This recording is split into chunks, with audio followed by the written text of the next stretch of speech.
A função dos atuadores pneumáticos é converter energia pneumática em energia mecânica. Por exemplo, levantar e abaixar as ferramentas de usinagem. Existe uma série completa de atuadores pneumáticos que veremos mais de perto.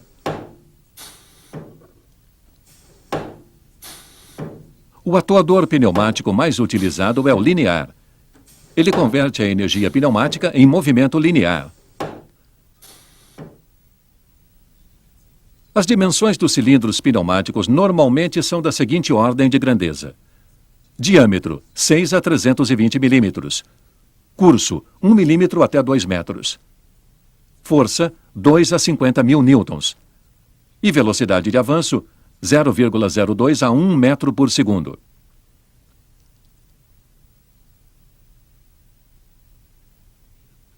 O cilindro de simples ação. Este é um cilindro de simples ação com seu símbolo. Vemos representadas uma conexão e a mola de retorno.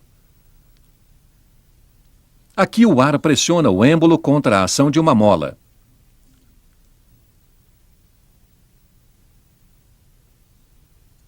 A haste do cilindro avança. Quando não houver mais ação do ar comprimido sobre o êmbolo, a mola o recolocará em sua posição inicial. A mola é dimensionada de tal forma que garanta o retorno do cilindro. Se ela fosse mais forte, teria que ser realizada uma força muito maior no esforço de avanço para vencer a ação da mola. A força de trabalho efetiva do cilindro seria menor. Cilindros de simples ação são utilizados, por exemplo, para a fixação de peças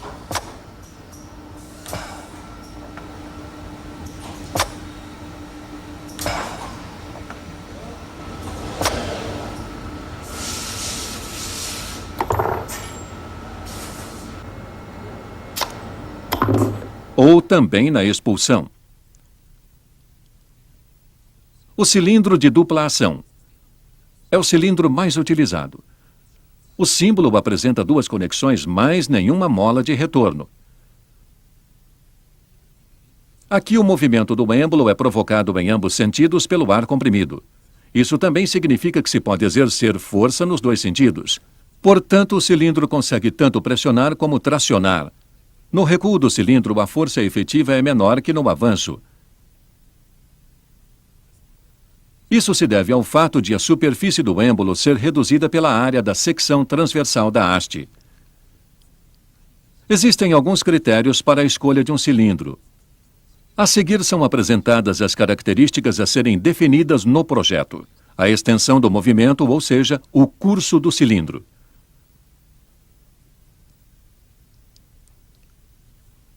A força necessária no avanço e no recuo do cilindro.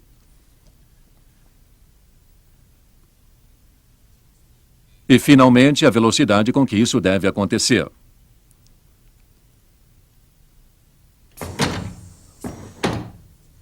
A força e a velocidade estão relacionadas entre si. Observemos a seguinte experiência. Com cargas iguais, os dois cilindros avançam com a mesma velocidade. Aumentamos a carga à esquerda e já percebemos a diferença.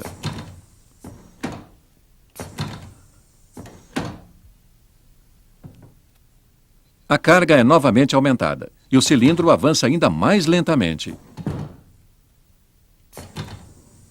Portanto, com a mesma pressão e o mesmo diâmetro de cilindro, a velocidade de avanço se reduz com o aumento de carga.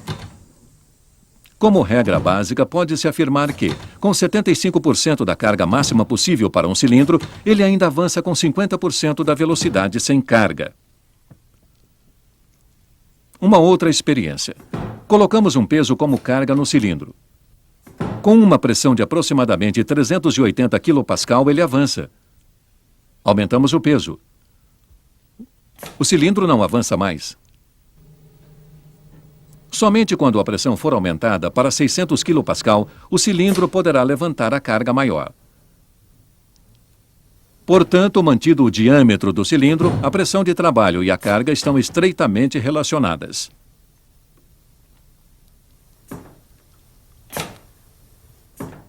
Nesta experiência, o cilindro também não consegue levantar a carga.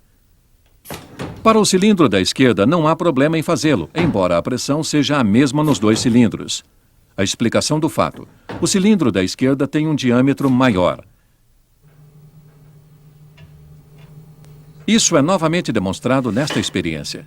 Com a mesma pressão de trabalho, aqui 600 kPa, o cilindro menor com diâmetro de 16 mm aplica uma força de aproximadamente 106 newtons.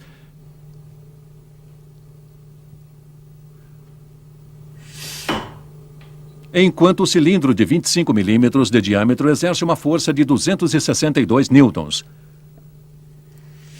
Para este cilindro de 32 mm de diâmetro, a força chega a quase 420 newtons.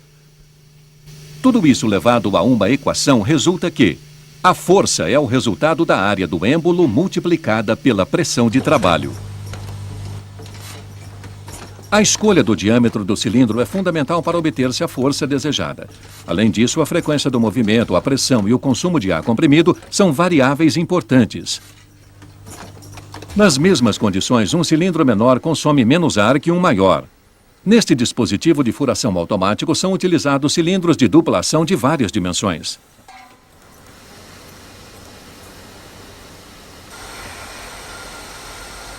Peças são retiradas do magazine e colocadas e fixadas na posição de usinagem. As ferramentas são baixadas e levantadas.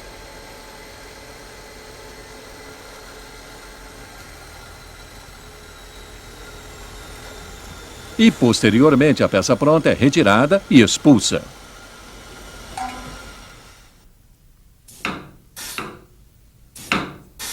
Existem aplicações nas quais não é desejável que o cilindro chegue com velocidade máxima nas posições finais.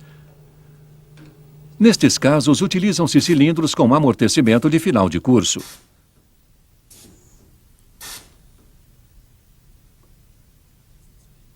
Nestes cilindros, interrompe-se o escape livre de ar para o meio, pouco antes do final do curso.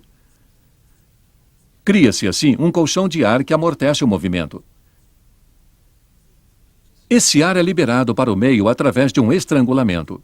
Normalmente, esses cilindros possuem amortecimento de final de curso regulável.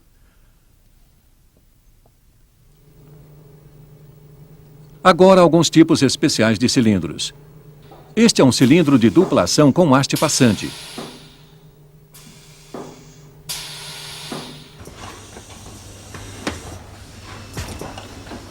Ele tem as seguintes vantagens. Pelo fato de a haste ter mancais dos dois lados, obtém-se um posicionamento lateral muito preciso, mesmo quando a ferramenta não estiver alinhada com o eixo da haste, como aqui.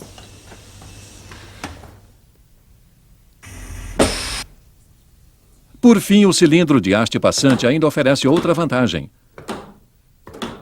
Aqui, já que uma das extremidades está ocupada pelo gerador de vácuo, a detecção da posição da haste pode ser realizada na outra extremidade. Mais um exemplo. Este cilindro tem a haste vazada. Através do furo pode-se passar, por exemplo, um cabo elétrico para acionar o solenoide de um eletroímã.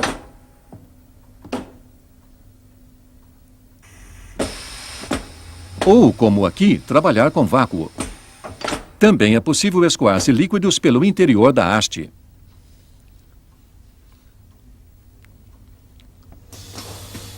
Em contraposição ao cilindro anterior, este aqui não possui haste.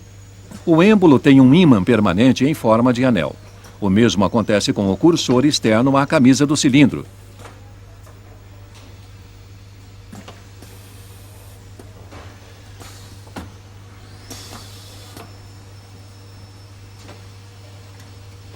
Quando o ar comprimido movimenta o êmbolo magnético no interior do cilindro, o cursor acompanha-o com grande precisão. O cilindro sem haste é utilizado principalmente para cursos de deslocamento muito longos, até 10 metros.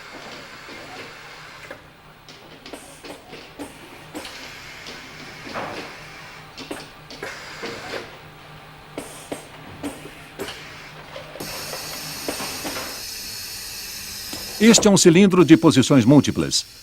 Normalmente, ele é composto de 2 cilindros de dupla ação, solidários. Assim, obtém-se 4 posições.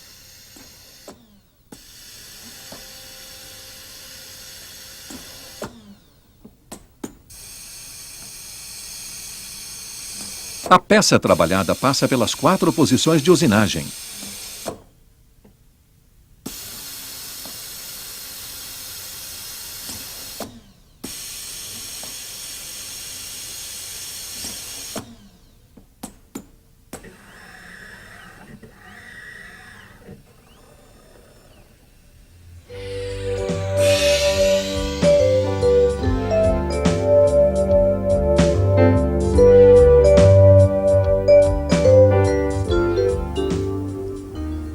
O cilindro rotativo. Já dissemos anteriormente que um cilindro converte a energia pneumática em linear. Isto também se aplica a este cilindro. Mas, devido à sua construção, o movimento linear é transformado mecanicamente em um movimento rotativo. A haste do cilindro possui uma cremalheira que aciona uma engrenagem.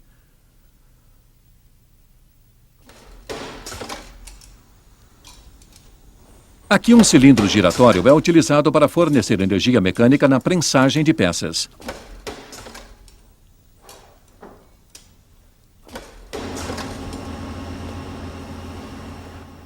No cilindro de aleta giratória, a energia do ar comprimido é transformada diretamente em movimento rotativo.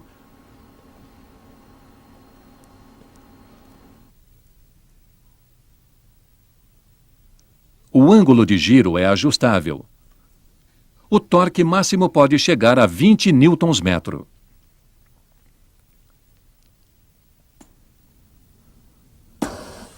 Aqui o cilindro de aleta giratória aciona um braço oscilante.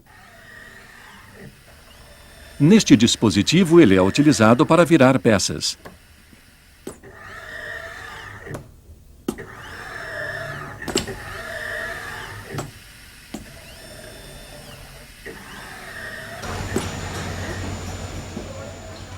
Motores pneumáticos. Nesta parafusadeira, a energia pneumática é convertida em movimento giratório através de um motor de palhetas. Nesses casos, a faixa de rotação estende-se de 3.000 a 8.000 giros por minuto. A potência varia de 0,1 a 19 kW. Ele funciona da seguinte maneira. Numa câmara cilíndrica gira um rotor excêntrico no qual encontram-se palhetas móveis. Estas palhetas isolam as diversas câmaras entre si. O rotor é colocado em movimento através de ar comprimido injetado na câmara menor. O ar comprimido libera energia para o eixo do motor e então escapa para o meio. Existem motores pneumáticos com sentido de rotação horário, anti-horário ou reversível para as duas situações.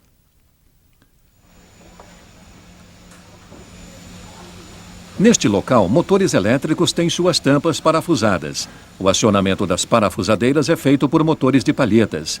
Os motores pneumáticos também são indicados para áreas onde existe o risco de explosão.